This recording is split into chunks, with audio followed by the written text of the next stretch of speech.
development background. Also, of course, I had the IR, kind of exposure when I was doing my master's here.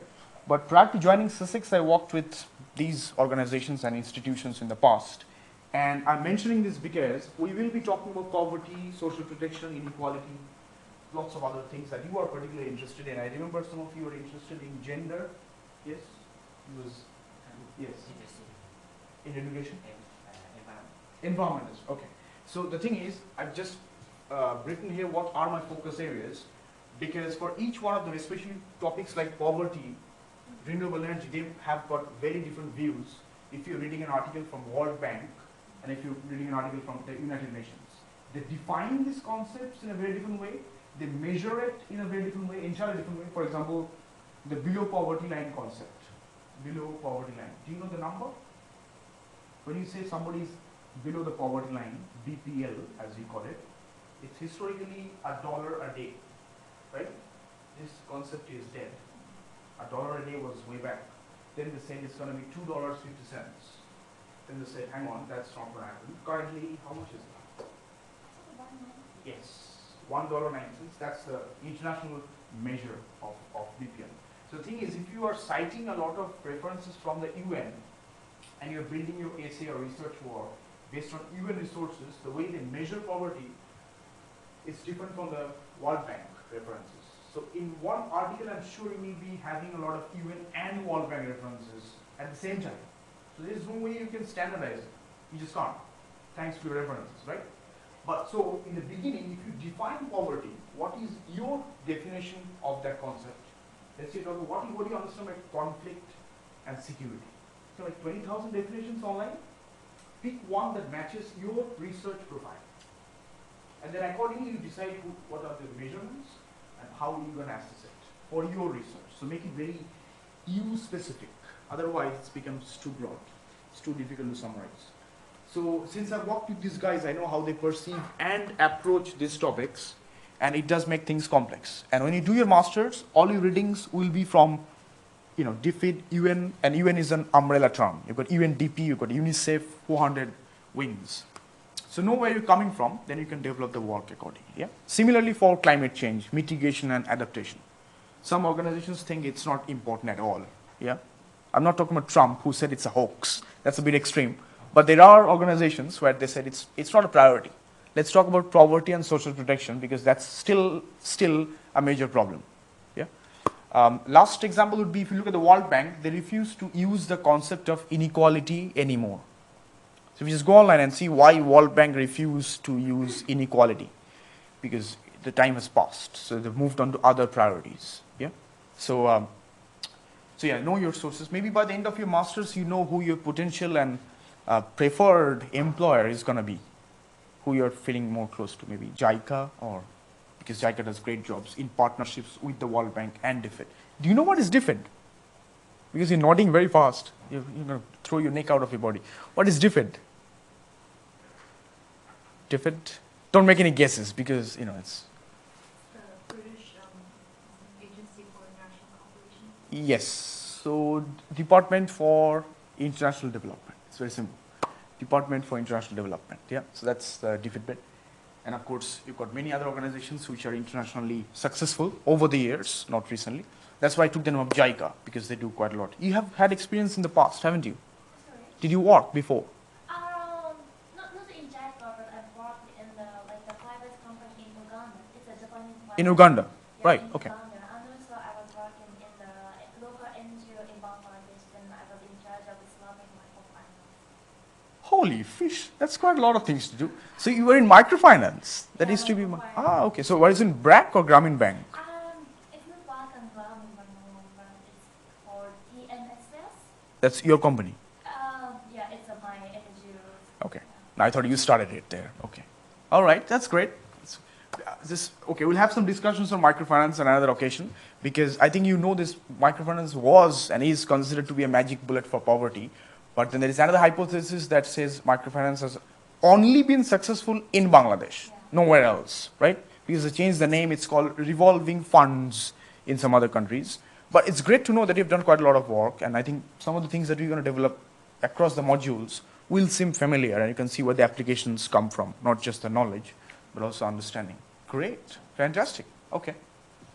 Now, to start with the lecture, like more formally, some of the things that we need to know theoretically before we talk about topics and key areas of debates and discussions is clearly you probably might have figured out why we have got this guy in the background, because you're probably going to do the same thing, slightly in a different context. There's a bracket here, researching, just searching for something that already exists, isn't it? Unless you're trying to make a substantial contribution to the knowledge that is entirely new, yet based on something that already exists. So, instead of talking about researching in social science, let's jump to this topic, importance of literature review and how do you develop a research question. Because this is the problem that you will encounter every time you start working on any topic across any modules. How do you select a question? Interestingly, at both IDS and School of Global Studies, where you are going to progress, they will ask you to develop your own questions. So they might give you some themes, let's say environment, poverty, climate change. These are huge umbrella terms, right? So first you have to choose a topic, then a research question, and then methods, how to find an answer for that question that you raised. But where is this question coming from? That is the fundamental thing to address. So are you asking something that has already been previously answered? I'm sure it might have been. Who were them? Who were these authors that have developed these different hypotheses or answers? Which answer matters to you? Which answers were proven to be wrong and inconsistent over time? Yeah, some results have changed over time. So every question is informed with some literature, something that you have studied in the past. So the purpose of literature review is the second point I think I'd like to focus on, to integrate and summarize what is already known in this area. But if you just present what's out there and what different people have said in the past, that's very descriptive, isn't it? That's very, very descriptive. Role of UN, role and function of the UN over the past 50 years, for example. Okay. And you do a timeline analysis since 1970s, in the 80s they did this, 90s, series of actions on poverty, post 2000, focusing on climate change more than poverty. Anybody can Google that, right? So anybody can Google that, what you're presenting, because it's only descriptive. If you present, if you say how they approached these areas of debate or these subject areas, that's where your contributions are, right? So not just summarizing what's out there, but also reflecting on their approach and how they made sense of the world. So to integrate and summarize what is known in the area, but this part is where you need the most in-text citations, so to speak. And when we first met last week, I said literature review is the heart of any coursework, yeah? Because it shows your familiarity and also understanding. So both knowledge and understanding presented together in a critical fashion. And I'm sure you'll have some modules on critical thinking that might just train you a little bit about how to read and write critically, both. But the purpose here to see who are the key authors in this area of your interest, any area of your interest. Who are the key authors who have made substantial contribution to that field over time, and who are the key authors for you, and then you start developing ideas from his or her work as you progress. Third one, to learn from others and to stimulate new ideas. Now, just to add something here, when you download or find an article, journal article especially, and it's 36 pages long, you don't really start reading right away, do you? Do you select articles based on the title? Is that the first thing that you look at? Or do you see it's 56 pages, close it? It's too long. Or you just scroll very fast and see a lot of statistics and numbers, close it. Are these your determinants of selecting which articles to go with and which ones to archive? I personally read abstracts. Great, fantastic. Abstract is the first thing to start with, right? Just to see what I'm going to read. Not what I'm reading, but what I'm going to read. Besides the abstract, is there anything else that you read? Keywords. Sorry? Keywords. Because you search that article using those keywords, some of them might be added. Anything else?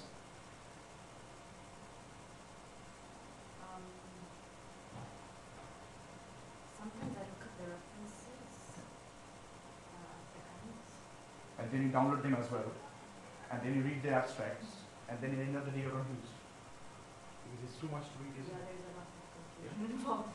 I There's a lot of confusion involved. I like the way you put it. Yes. Sorry, when the article was like way too long, I was still kind of jumping to conclusions as well. Just kind of. She answered both answers. Exactly. So you read the abstract. If it does interest you, remotely or closely, go to the conclusion. Get some ideas what the claims were in the beginning and what the answer was. The author was, searching for, and did he get it? If not, then he also suggests future research indications, which is fantastic. And more research needs to be done in this area because the results in the past have been unsubstantial, or the methods that previous authors have used were not significantly important in a modern context, or you can't generalize those findings. Something or the other, the author points out that I did this research, this was the method that I followed, these were the results that I generated, and these were the limitations that I faced. In order to overcome these limitations, future research might look at ABC. That ABC might be your interest in.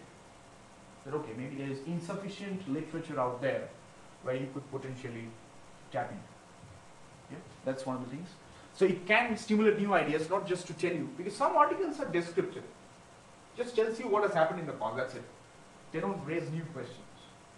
But getting new ideas is quite intellectually stimulating, because you start thinking about it, and then you start working on it, and then the process begins. Yeah? Take risks sometimes if the topic is new. And to show the path of prior research and how a current project is linked to it. And I would like to say here, before, you had a seminar last week, isn't it? And have you selected the topic or title? Not that stage, James? No, not yet. You looked at course books, and you just looked at the topic pages, the content pages. We had IR books, but then I've come up with a development book. Yeah. So that's basically as far as we went on. It's an excellent start. That's an excellent start. One thing I'd like to say, linking this to point number 4 here, is try to stay relevant. This is very, very important. How do you stay relevant here? I've got a couple of links to show you here, and I thought this might be a good start. You have all heard about this, Millennium Development Goals, or I would say X Millennium Development Goals, because the deadline is over. They have submitted their coursework, and they did not get a good grade, because some of the goals were not reached entirely, and some of the goals were reached well enough in some countries, whereas some countries lagged behind. So it was kind of not reached overall. But there were 8 Millennium Development Goals, yeah? I had a fantastic clip from YouTube which kind of explains these 8 goals in like 2 minutes, 30 seconds. I'm going to send you the link later by email. Let's have a look. I just want to save time. But what came after the Millennium Development Goals? Fantastic, lovely. How many of them have they got? 17? Sorry? 17. Which is more than double of the Millennium Development Goals, yeah? But you may also have noticed that if you go through these 17 SDGs, some of them are mere extension of the MDGs that they partially achieved or want to do more with it, right? End all poverty by 2020. Good luck. Now it's 2030. Now, on top of that extended deadline, they're also focusing on what kind of poverty you're looking at. Is it absolute poverty or relative poverty? Because if you follow this organization called, maybe you've heard of this before, Bill and Melinda Gates Foundation, yeah? And there was a presentation by Bill Gates where he says that there are no underdeveloped countries anymore.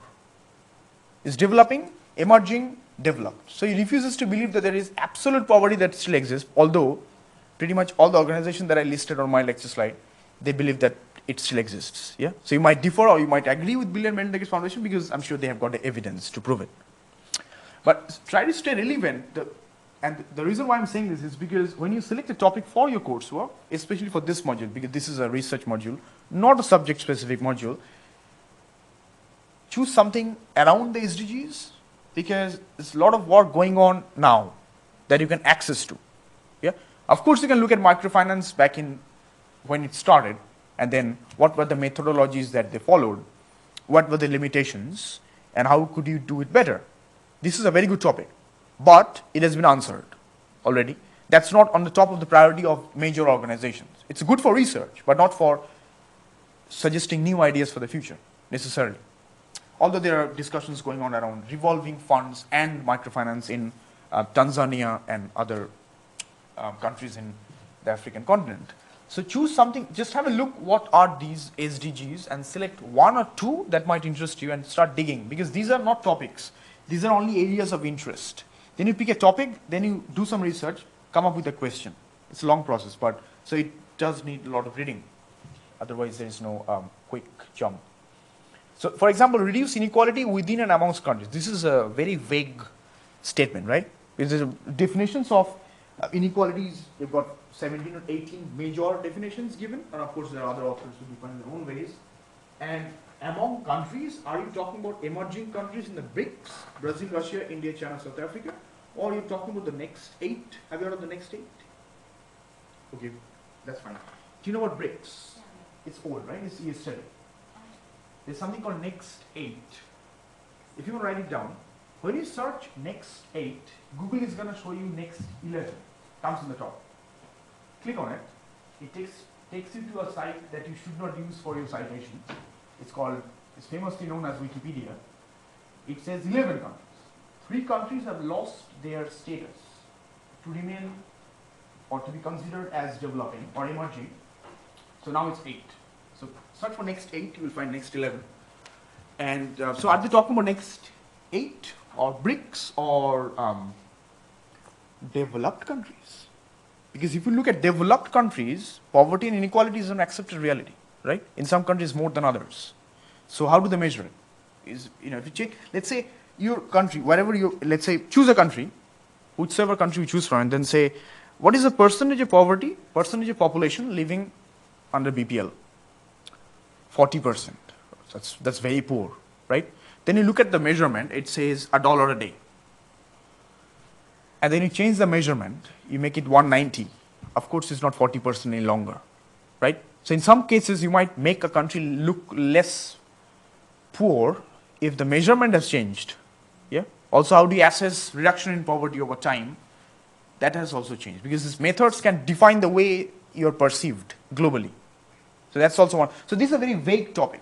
So try to stay away from very vague, ambitious topic, because this could be your dissertation topic in the future, right? Not very, very specific. So if you look at, let's say, just want to change this, how does reduction in inequality, or how does, let's say, changes in minimum wage legislation had an impact on reducing inequality in country A?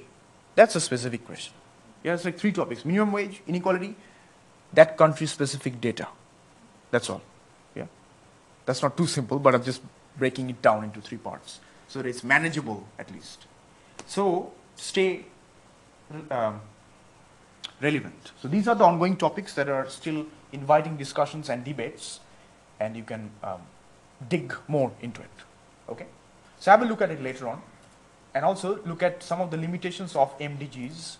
What were they, and how different organizations suggested ways to improve and get better results.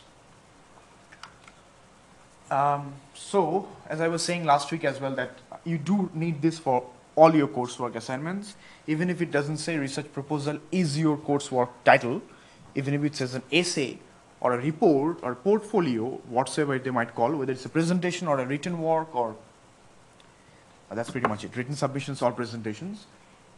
This section needs to be there. Except if you're doing an essay, you don't need a separate title called literature review. That's not something that we do at the university. But that section needs to be there. Having subtitle helps in classifying the work, because it's easy for the readers to understand, okay, that's where most of the citations are, because you have referred to other authors.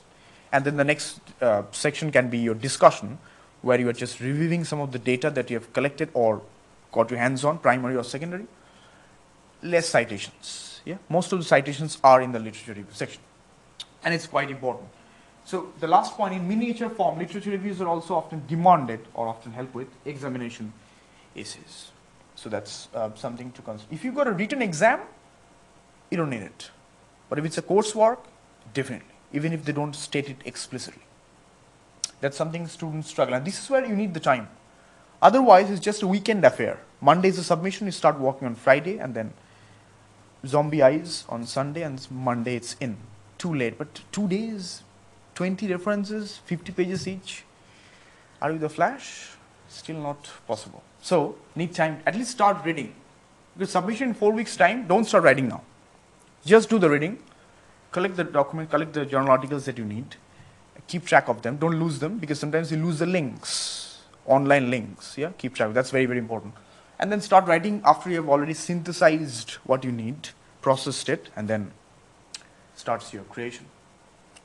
Second bullet point is literature review also frames a project, defines the core concepts, debates, and questions that inform the data to be collected. Now, as an example, let's say child labor as a topic. Child labor. Is it, what do you think about this? This should be stopped, right? It's a bad thing? Should definitely stop? No, it's just a general question. What do you think? It's a bad thing, right? Okay. If you do a little bit more research, there is a school of thought that believes that child labor is not always bad.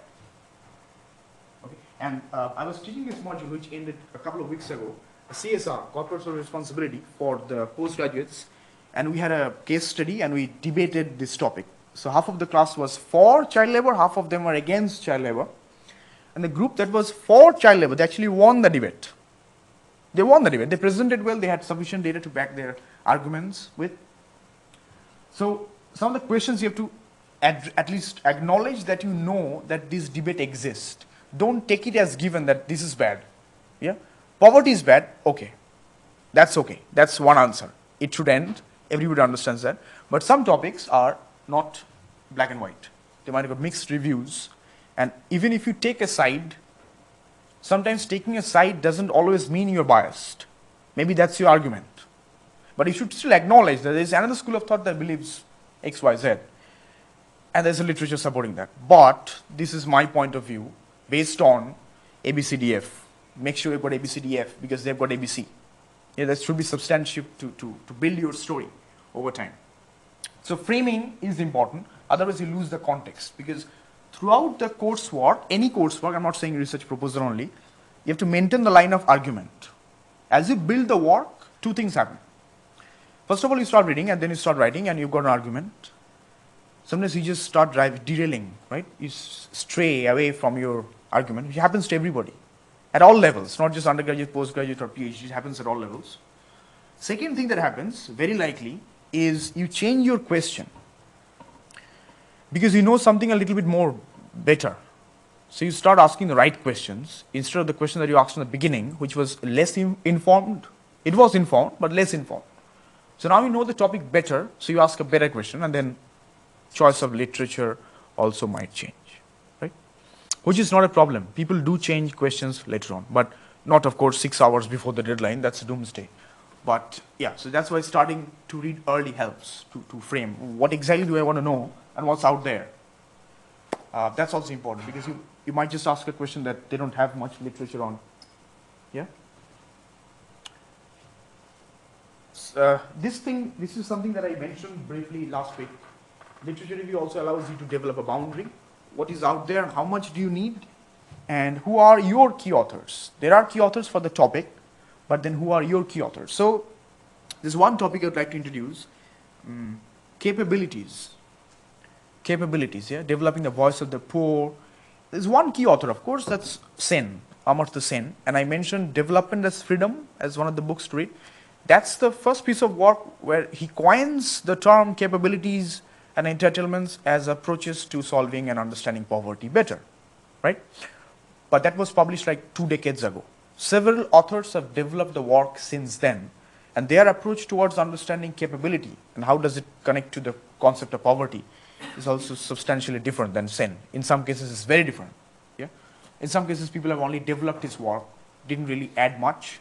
So you select who these people are, but make sure Sen is there in your citation.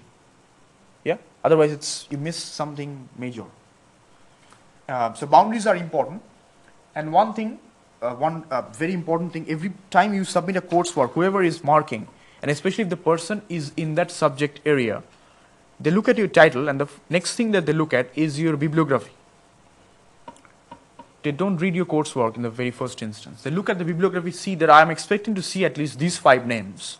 Otherwise, you could not have finished this essay or coursework because these are the guys who worked on this topic. So these names should appear. So that's why understanding who these people are matters. And then, of course, they look at your structure, layout, writing style, and how you've done it. So you need to know what is already out there, and also not just to reinvent the wheel, which is just repeat what something is out there. And anybody can just Google it up, right? Why did a course for? Portrait, another purpose, I'm just keeping some points because you can look at the PDFs later and just understand some of the key, I'm just highlighting some of the key aspects here. Otherwise, you'll be reading from the slides. Portray the state of the field, which is up-to-date data. Up-to-date data is very, very important. Particularly if you are using data from the UN, every time I'm saying, I'm going to say UN, this is a disclaimer for the following weeks. Every time I'm using I'm using UN's reference, I mean UN as an umbrella term. You can consider UNDP, UNICEF, UNHCR, all these bodies. Or when I say World Bank, annually they publish something very, very important called the WDRs, also known as WDR, World Development Reports. Yeah, good. And it's maximum 15 pages, isn't it? No, it's more than 100 pages. So make sure that you're citing the latest data. So if we just say in 2012, poverty measures were a box or a table or whatever it is, and then you base your current analysis on that data, you're out of time. Check the latest one, not what happened 5 years ago, because the world has changed, especially in some sectors. Unless you're comparing data, 2012, this was the data, and 2016 it has grown up or fallen, and you're looking at curves and diagrams, then it's useful. But stay updated, that's why it's... How many of you have subscribed to The Economist? Oh, fantastic. Anybody else? Lovely. The Economist. Okay. Another one that you need is Economic and Political Weekly. Economic and Political Weekly. Now, if you don't have subscription to The Economist and other one, the long one, EPW, there are free copies available at the library, IDS library. Just go and pick it up, scan it, copy it, read it, forget it, but you can access it. Yes. Sorry? Economic and Political Weekly. So it's call it EPW. This one. That's very useful. I think this is a bit more simplified than The Economist. And Economist is kind of a boss in your area. They publish on everything. Food crisis, oil crisis, recent leadership in developed countries, so on and so forth. So you should be at least keeping track of what's out there and what's being discussed. What is the nature of debate? For example, 2014, the Economist, after June 2014, they had this long debate. I think it took about 3-4 issues in a row to answer one simple question. It's not simple, but we tended to, we kind of perceive it in a very simple way. We talk about long run all the time, right? Long run. And the question was very simple. How long is the long run? There's hundreds of articles published trying to answer this very question, not just in Economist, also in EPW, and then to see how different sectors, how different countries, how different entities define the concept of long run. Is it the sector? Is it the business? Is it the country? What is long run? So all these hot debates, whether any topic of your interest, if you're talking about power struggle or the global power shift, so on and so forth, these are ongoing discussions that still draws a lot of attention. So you can tap onto those resources. Yeah. So Economist and EPW are very useful.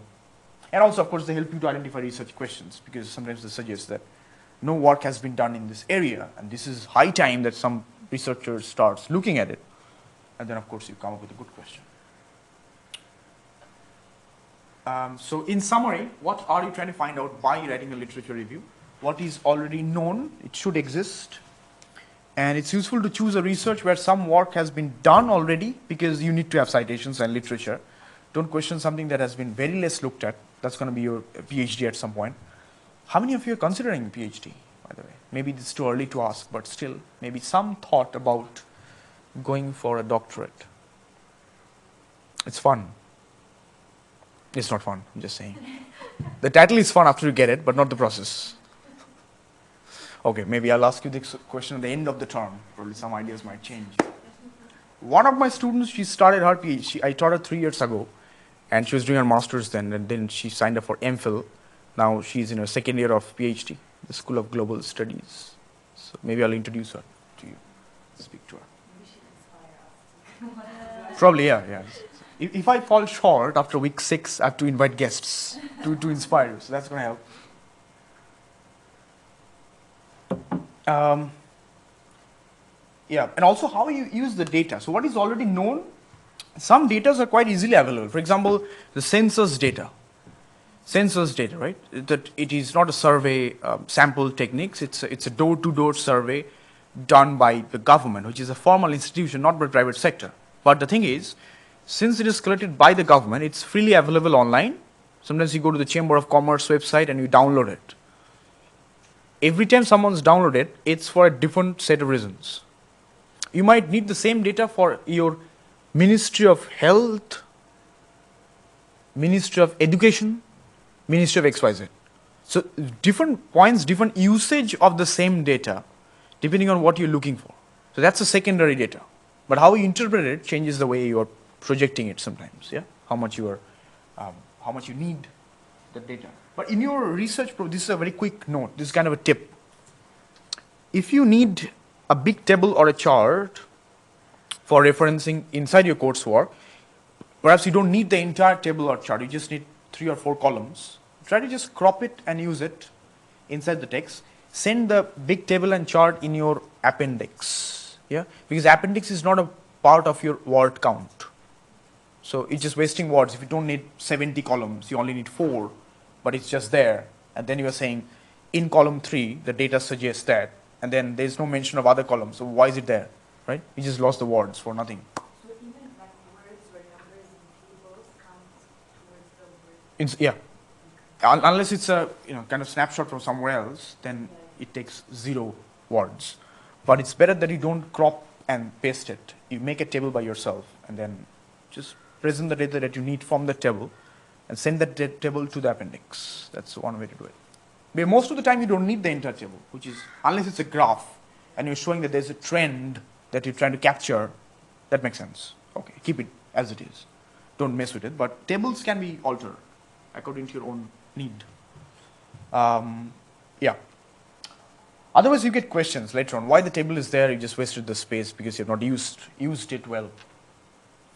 Finally, are there any unanswered questions in this area? So more you read, I think more ideas you get about how people have done some research and found some gaps and mind the gap.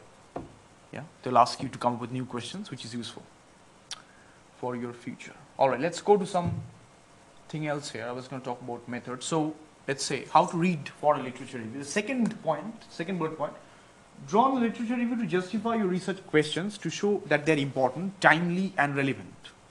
It's not just random question.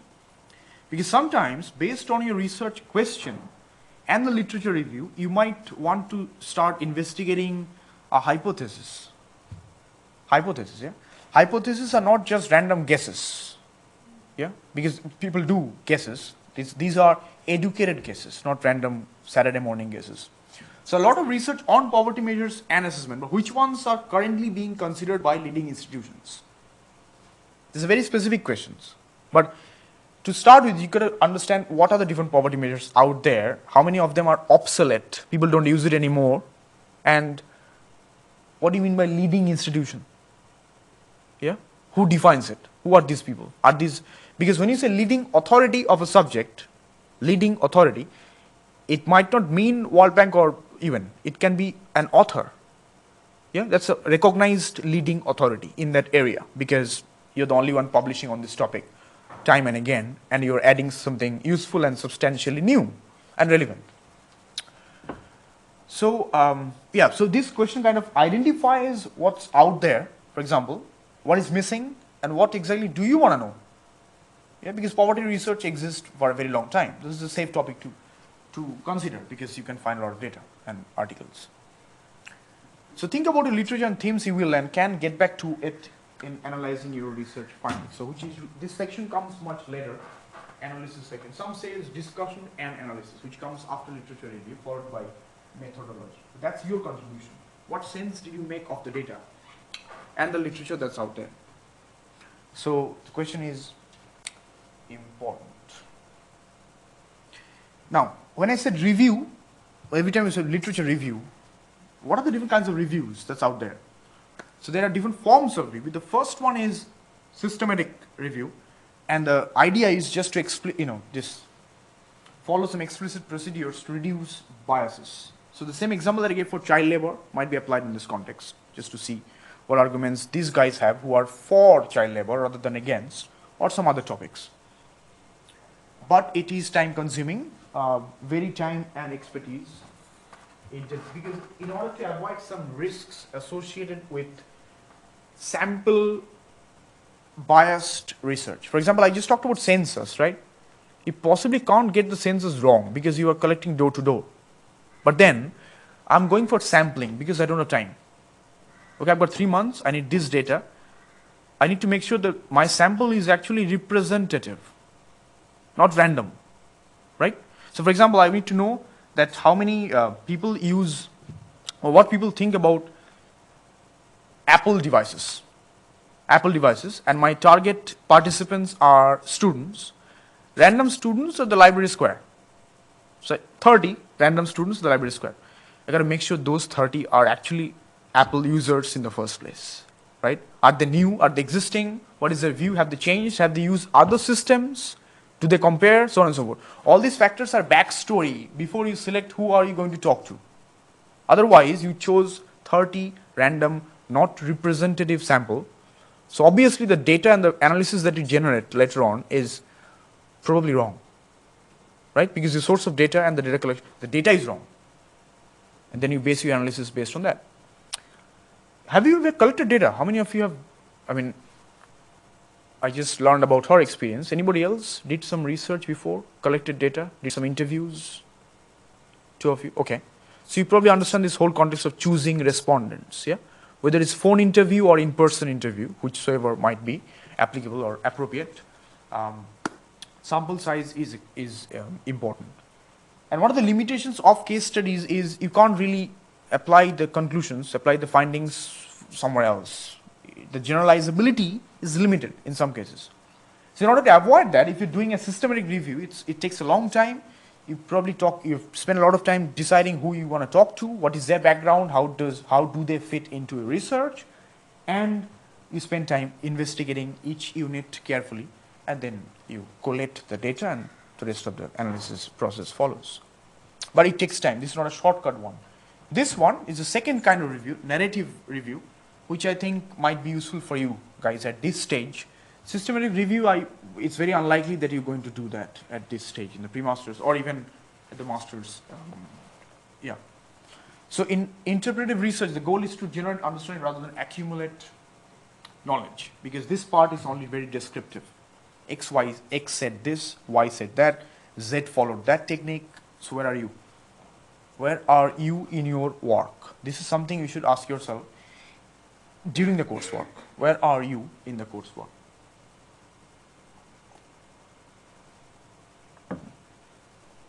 So that's the second one, narrative. Third one is locating the literature. I'm just kind of wrapping it up because we are towards the end of the module, and you are in Freeston building, which takes about 2.5 hours to get from Jubilee. So I just try to leave you early. So finding the sources, following up on leads, and I think you mentioned it very well. You said that you look at the bibliography of the authors, yeah, which creates a chain reaction of relevant authors to look at. Since you have considered author X, and X has referred to ABCD, you probably search for ABCD to see there's a consistency. It makes sense. There's a chain of references that you create without even randomly searching for these people. 1 or 2 authors can lead you to 20, 30 different authors who might be relevant, So you've got to read the abstract and the conclusion to see if it's actually important or not. Of course, there are electronic. Have you used the e-library, University of Sussex? Yeah, already? Okay.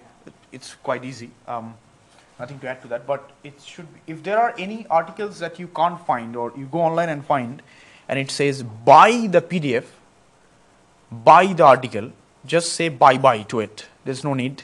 Go to the library, request for the article. They will make it available to you for free, because University of Sussex has got subscriptions to pretty much all the journals that you need access to. So don't buy it. It's save your resources. So yeah. Other sources, Google Scholar, newspaper, magazine, so just, so that's a typo. Economist, it should be Economist. BBC, Economist, also Financial Times. Not this one. Okay. Never, ever use it anywhere in your work. Whether it's presentation, group work, nowhere. It shouldn't exist. It's good for your quick checkup, which is okay, but not for academic use. Another one is Tutor to You. That's another one. Tutor to You. That's another site. If you don't know it, it's good. You don't need to know it. It's not necessary. These are the sources that you should be toying with during your masters all the time. So get used to it. So this is for your home reading. I'm not going to go through it. This just talks about the process of searching for literature. Where do you start and how do you identify gaps in order to understand a topic or an area of interest better. Let's have a look at it later on. And I'm going to talk about, in the following weeks, we're going to look at some of the qualitative and quantitative techniques and methods, difference between research design, research methods, and research strategy. If you do come up with articles talking about what these are, start reading. Then I think it'll be easier to follow the lecture because you know the content in advance, which always helps. So just have a look at the lecture slide. I'm just going to point out to some next week before looking at some other topics in the next lecture. So these are just for your home reading, and the way I've designed the lecture slides, they are pretty descriptive. So it's useful for your revision just before your submission. So just have a look, and all the key points are there. So some of them might be more relevant than the others. And the last bit is referencing, and this is super duper uber important. No, uber doesn't count here. Or it's super duper important because you get a grade for it. Everybody hates it, trust me. Everybody hates it, so you save it until the last moment, one night before the submission, and then you start to collate them. It has to be Harvard, it needs to be alphabetical, it needs to be a lot of things. It's not a 5 minutes thing. Sometimes you lose the resources that you've saved up, the links. Sometimes they said the link doesn't work anymore, or the resource is gone.